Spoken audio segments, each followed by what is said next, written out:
asseoir.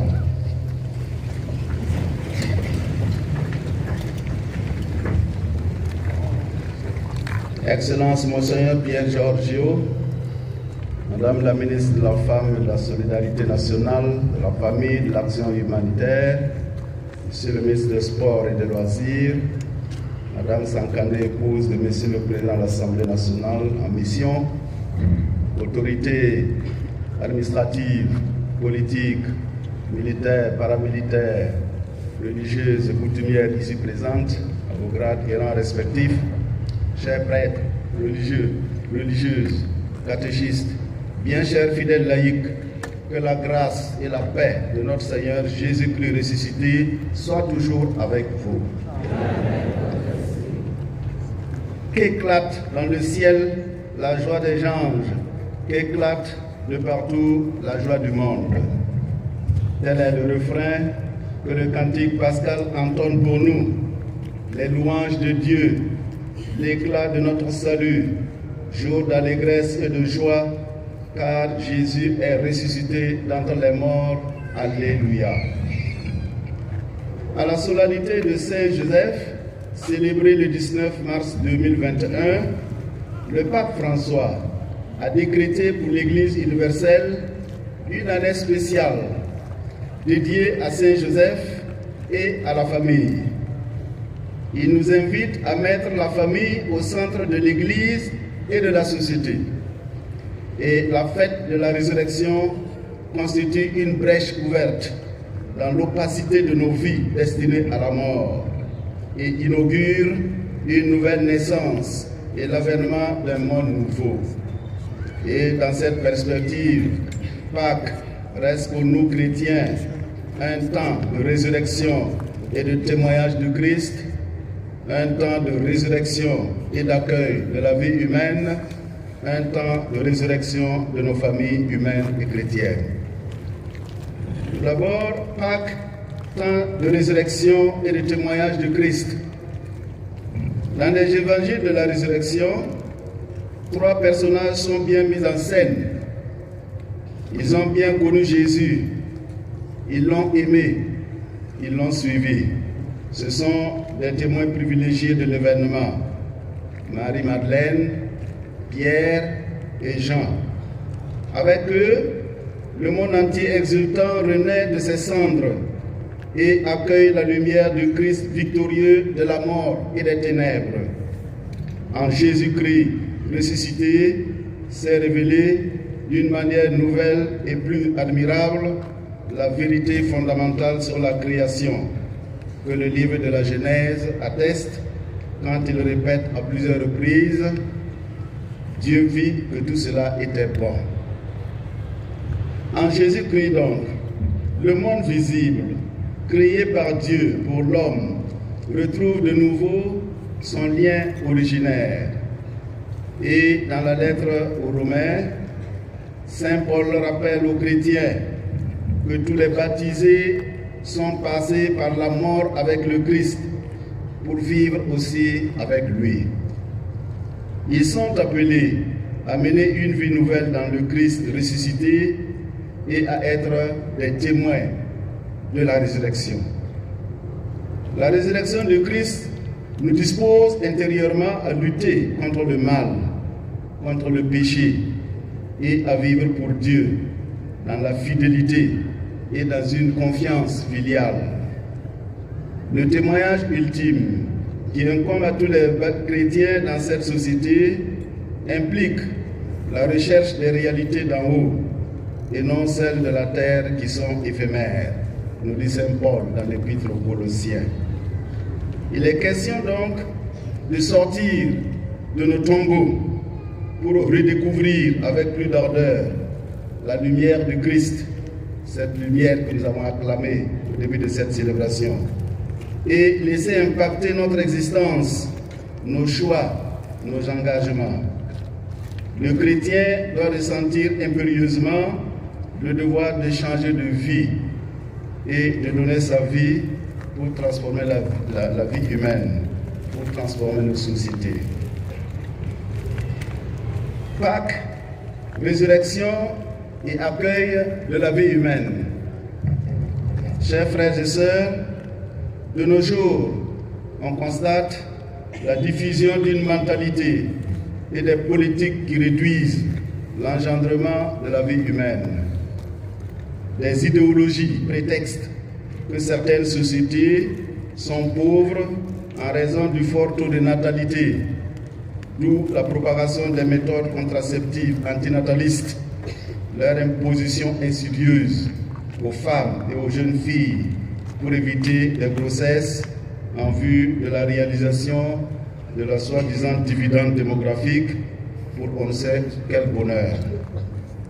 L'enseignement de l'Église voudrait aider à vivre d'une manière harmonieuse et consciente la communion d'amour entre époux dans toutes ses missions, y compris la responsabilité de procréer et d'éduquer qui constitue une finalité essentielle du mariage. Ainsi, l'Église atteste que la régulation des naissances par la méthode naturelle ne devrait pas être proscrite et exclue parce qu'elle exprime la dignité de la vie. La vie humaine, vous le savez tous, est sacrée et des pratiques comme l'avortement, l'homicide sont des délits punis par l'excommunication, par la législation de l'Église.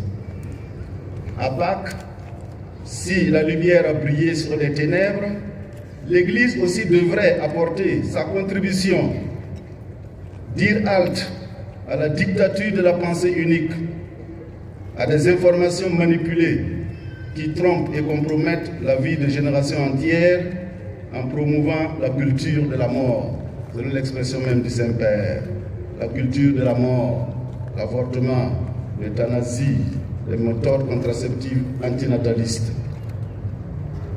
Le constat direct avec nos sociétés, le contact direct avec nos sociétés, traversant actuellement des pressions diverses, commande que les chrétiens eux-mêmes aient le droit de se prononcer pour la vie humaine, sans peur.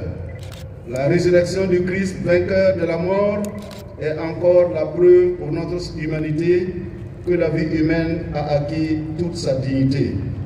C'est pourquoi, en cette fête de la résurrection du Christ, il est plus que jamais nécessaire de revenir à la source de l'histoire du Christ pour contempler Joseph qui prend soin de la vie du Christ et de Marie, sa mère.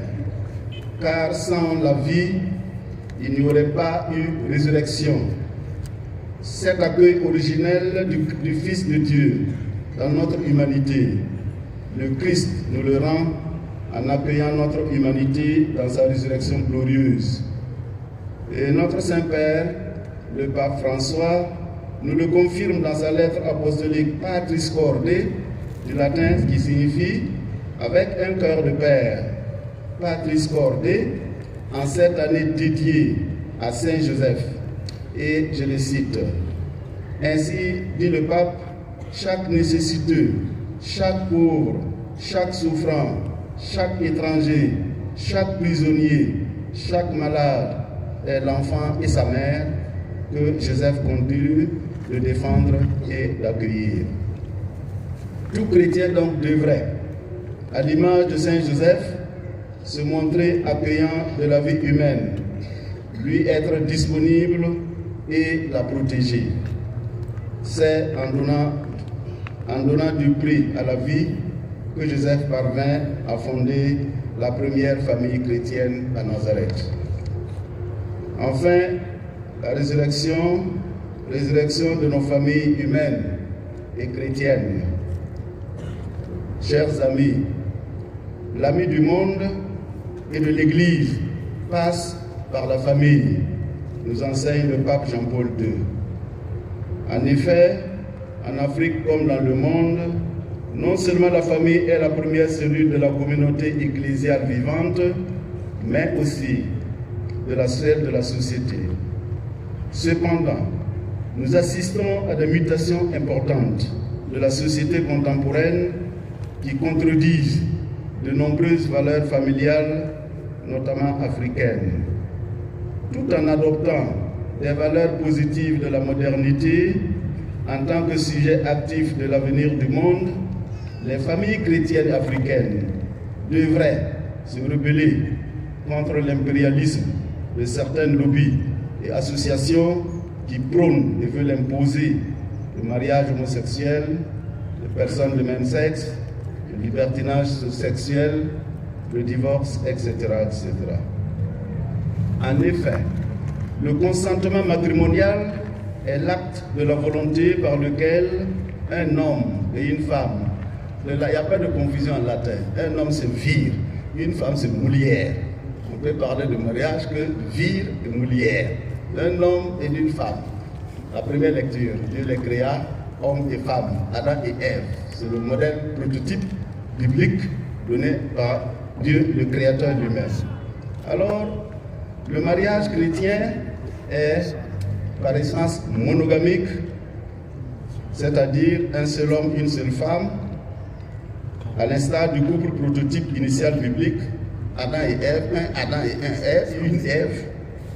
Voilà, Genèse 1. Et ce qui exclut toute tentative de polygamie et même tout adultère.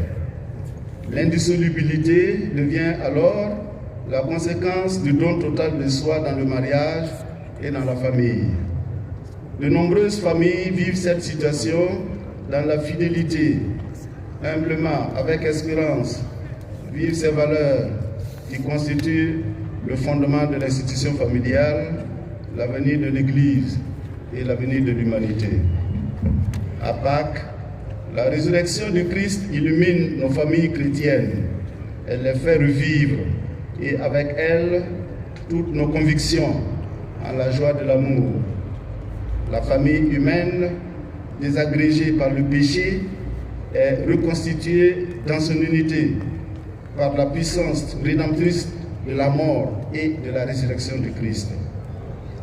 Le Christ est vivant pour que nos familles donnent de l'éclat à l'amour, pour se lancer dans la dynamique de la joie, de l'éducation des enfants dans la réconciliation et la paix véritable.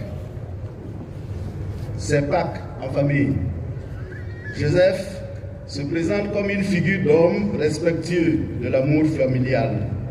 C'est par son respect pour la vie familiale que naît la Sainte Famille de Nazareth, prototype, exemple de toutes les familles chrétiennes. L'alliance d'amour et de fidélité dont vit la Sainte Famille de Nazareth illumine le principe qui donne forme à toute famille et la rend capable de mieux affronter les vicissitudes de la vie et de l'histoire. Sur cette base, toute famille chrétienne, malgré sa faiblesse, peut devenir une lumière dans l'obscurité du monde, une leçon de vie familiale. En cette année de la famille, voulue par le pape François, le pape nous donne l'occasion à donner les familles de renaître et de grandir dans l'amour véritable. Chers frères et sœurs, la résurrection du Christ présente avec une espérance vive l'année de Saint Joseph et de la famille comme une opportunité pour chaque chrétien de témoigner du Christ, de protéger la vie et de transformer la famille. Puisse cette année de Saint Joseph et de la famille nous obtenir le secours et l'intercession de Saint Joseph, de la Sainte Vierge Marie, eux qui les premiers ont vécu la résurrection du Christ le jour même de sa naissance, quand il se donnait déjà à l'humanité en venant au monde. Puisse-t-il ressusciter en nos cœurs et en nos vies ce dont le monde a tant besoin pour sa propre résurrection, pour bâtir une humanité plus saine, plus digne de Dieu, plus digne des hommes. À tous et à toutes, heureuse et sainte année de Saint Joseph et de la Sainte Famille. Bonne et heureuse fête pascale. Le Christ est vraiment ressuscité. Alléluia. À lui, gloire et puissance pour les siècles des siècles. Amen. Alléluia. Alléluia. Alléluia. Alléluia.